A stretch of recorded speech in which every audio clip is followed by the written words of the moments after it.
Hello students, welcome all of you on Akshay academy YouTube channel. Students, आज इस video में हम 11 नवंबर 2020 का जो कार्यपत्रक है 54 नंबर का 10वीं कक्षा का गणित विषय का, ये हम आज इस वीडियो में डिस्कस करेंगे। इस वर्कशीट में हमारे पास यहाँ पर जो प्रश्न करने को दिए गए हैं, स्वयं प्रयास कीजिए में 3 प्रश्न हैं, आप देख पा रहे हैं। पहला जो प्रश्न है वो आपके पास क्या है, रिक्त स्थान भरने का है, और उसके बाद जो दूसरा और तीसरा प्रश्न है वो आपके पास क्या है, आंकिक प्रश्न है। हम इन तीनों प्रश्नों को एक एक करके यहाँ पे सॉल्व करते हैं। आप जरा देखिए यहाँ पर आपके पास क्या क्या प्रश्न है। तो सबसे पहले हम यहाँ पर प्रश्न 1 को लेते हैं। प्रश्न 1 में हमारे पास यहाँ पर रिक्त स्थान है, और रिक्त स्थान में जो क्वेश्चन है वो क्या है। पहला प्रश्न है त्रिज्य खंड का क्षेत्रफल। तो त्रिज्य खंड का क्षेत्रफल का क्या फॉर्मूला होता है बच्चों, पाई आर स्क्वायर थीटा बटे 360 डिग्री। ये हमारे पास यहाँ पे इसका आंसर होगा। फिर सेकंड पॉइंट में हमारे पास है चतुर्थांश का क्षेत्रफल। तो जब भी हम चतुर्थांश की बात करते हैं, यानी कि जो भी हमारे पास वृत्त होता है, हम उसके चौथे हिस्से की बात करते हैं। तो यहाँ पे आपके पास कितने डिग्री का कोण होता है, 90 डिग्री का। तो आप क्या करेंगे, यहाँ पर ये जो भी थीटा है इसकी जगह 90 डिग्री रख देंगे। तो देखिए यहाँ पे पाई आर स्क्वायर 90 डिग्री बटा 360 डिग्री, यानी कि 90 से 360 आपका कट जाता है कितनी बार, 4 बार।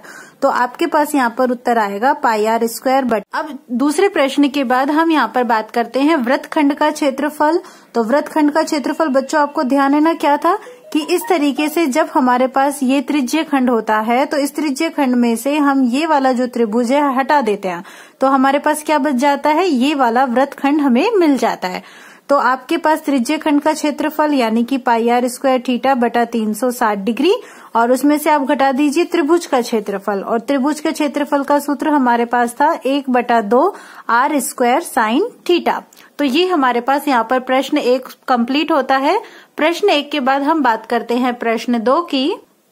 प्रश्न 2, इसमें देखिए बच्चा, यहाँ पे हमारे पास एक आकृति दिखाई हुई है, और इस आकृति में हमें क्या करना है, छायांकित भाग। ये वाला जो भाग है हमारे पास यहाँ पे हमारी वर्कशीट में छायांकित करके दिखाया हुआ है। हमें इसका क्षेत्रफल जो है वो ज्ञात करना है, ठीक है। और हमारे साथ यहाँ पे क्या कहा गया है कि यदि ये जो ABCD है, यानी कि ये जो भी यहाँ पे ये वर्ग है, ये क्या है, यहाँ पे भुजा 14 सेंटीमीटर का एक वर्ग है। तो बच्चे देखिए कि ये आपके पास जो वर्ग है ये कितना है, 14 सेंटीमीटर का वर्ग है, ठीक है। तो इसका मतलब इसकी सारी भुजाएं जो होंगी वो कितने सेंटीमीटर की होंगी, 14 सेंटीमीटर की ही होंगी, ठीक है। अब इस वृत्त में अगर हम यहाँ पर देखते हैं कि जो ये हमारे पास वृत्त बना हुआ है, ये क्या है, इस अर्धवृत्त का व्यास है। और यहाँ पर कितने अर्धवृत्त बने हुए हैं, आपके पास 2 बने हुए हैं। तो आप ये कह सकते हो कि जो आपके पास 2 अर्धवृत्त है यहाँ पे, वो मिलकर क्या बनाते हैं, एक वृत्त बनाते हैं, ठीक है।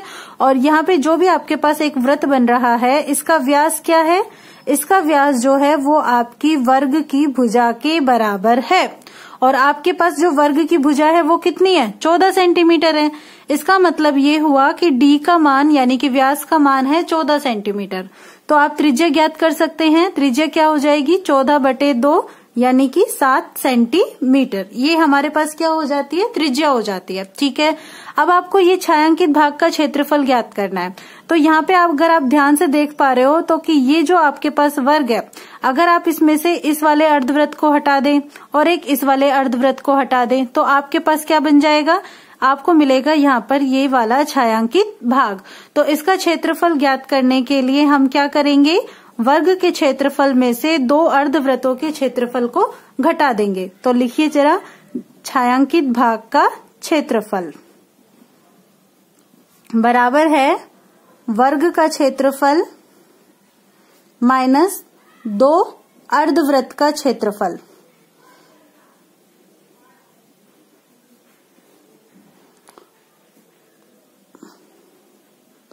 और 2 अर्धवृत्त मिलकर क्या बनाएंगे, एक वृत्त बनाएंगे।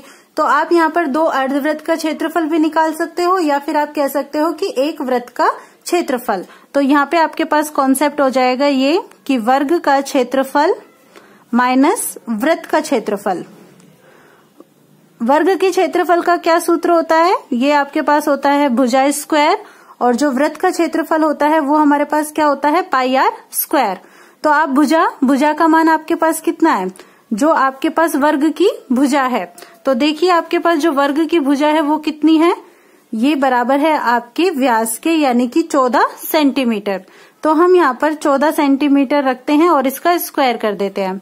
माइनस पाई, पाई का मान है हमारे पास 22/7। आर यानी कि त्रिज्या, त्रिज्या कितनी है हमारे पास 7, और हम इसका स्क्वायर कर देते हैं। तो 7 से 7 कट जाएगा। 14 का वर्ग कर दीजिए। 14 का वर्ग करने पर आपको मिलेगा 196, और माइनस 22 गुना 7 आपके पास होगा 154। आप इसे घटा दीजिए।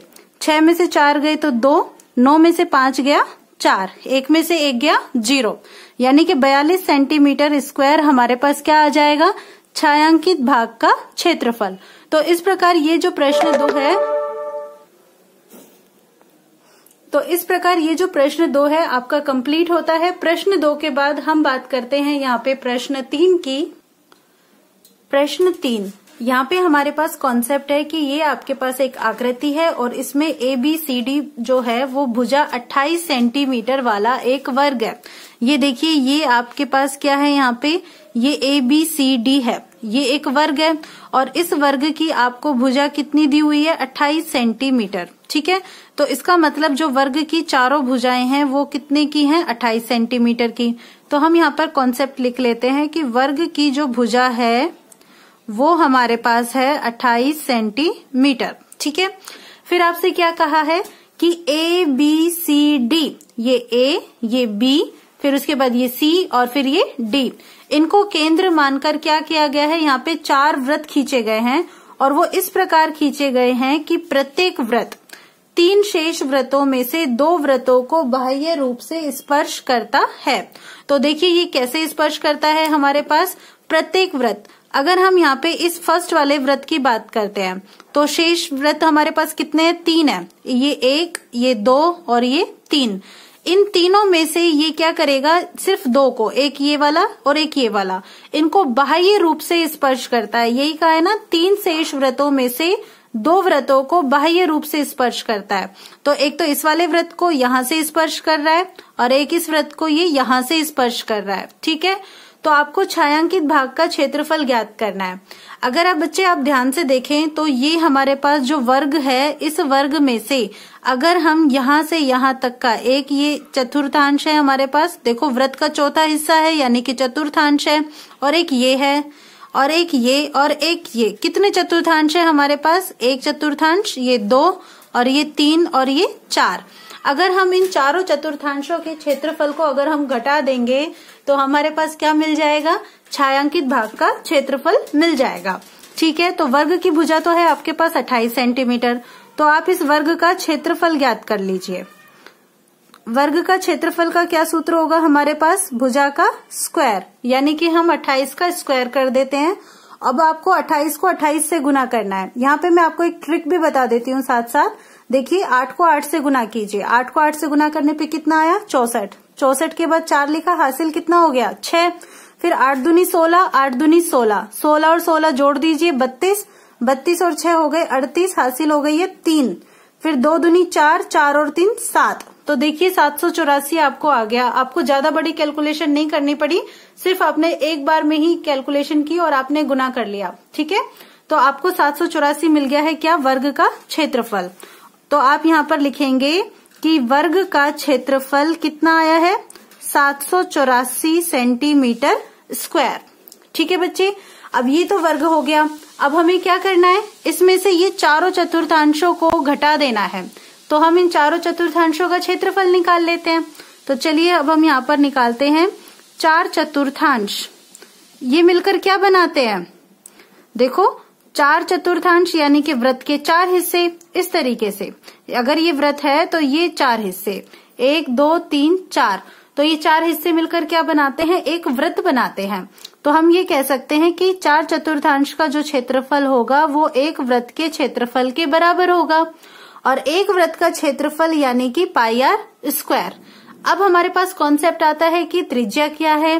तो त्रिज्या के लिए हमारे पास जो आकृति है हम उसको देखते हैं।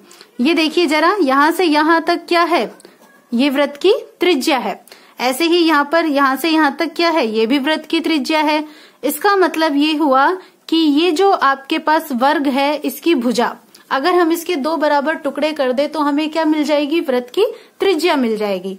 तो हम यहाँ पर ऐसे ही करते हैं, कॉन्सेप्ट लेते हैं। चूंकि वृत्त की जो त्रिज्या है वो क्या है, यहाँ पे वर्ग की भुजा को हमें कितने भागों में बांटना है, 2 भागों में, बराबर 2 भागों में बांट रहे हैं, तो 2 से हम भाग दे देंगे। वर्ग की भुजा है हमारे पास 28 सेंटीमीटर, 2 से भाग दिया तो आपके पास कितनी आ जाएगी, आपके पास यहाँ से आर का मान आ जाता है 14 सेंटीमीटर। ठीक है, अब आपके पास आर आ गया तो आप इसका क्षेत्रफल ज्ञात कीजिए। अब हमारे पास त्रिज्या 14 सेंटीमीटर आ चुकी है, तो फिर हमारे पास जो वृत्त है उसका क्षेत्रफल क्या आएगा, उसके लिए हम यहाँ पर सूत्र लगाएंगे पाई आर स्क्वायर। तो पाई का मान है 22/7 और त्रिज्या है हमारे पास 14 गुना 14, 7 एकम 7, 7 दूनी 14। 22 को आपने 2 से गुना किया, आपको मिला 44 और 44 को 14 से हम गुना कर देते हैं। 14 चौक 56, हासिल हो गई 5, 14 चौक 56 और 5 हो गया 61, तो 616 सेंटीमीटर स्क्वायर हमारे पास क्या आ चुका है, वृत्त का क्षेत्रफल। तो अब हमें आसानी से क्या मिल जाएगा, छायांकित भाग का क्षेत्रफल मिल जाएगा। तो छायांकित भाग का क्षेत्रफल निकालने के लिए हम क्या करते हैं, वर्ग के क्षेत्रफल में से वृत्त के क्षेत्रफल को माइनस कर देते हैं। वर्ग का क्षेत्रफल है हमारे पास कितना, 784। ये देखिए हमने अभी अभी निकाला था। 784 में से 616 को घटा दीजिए, यहाँ पे 14 में से 6 गए 8, 7 - 1 हुआ हमारे पास 6, और फिर उसके बाद यहाँ पे 7 - 6 कितना हुआ, 1। तो 168 सेंटीमीटर स्क्वायर जो है हमारे पास छायांकित भाग का क्षेत्रफल आ जाता है। क्लियर। तो बच्चे यहाँ पे आपकी जो वर्कशीट है वो कंप्लीट होती है। अगर आपको ये वर्कशीट अच्छी लगी हो तो आप प्लीज इसे लाइक कीजिएगा और चैनल को सब्सक्राइब जरूर कीजिएगा। Thank you for watching my channel.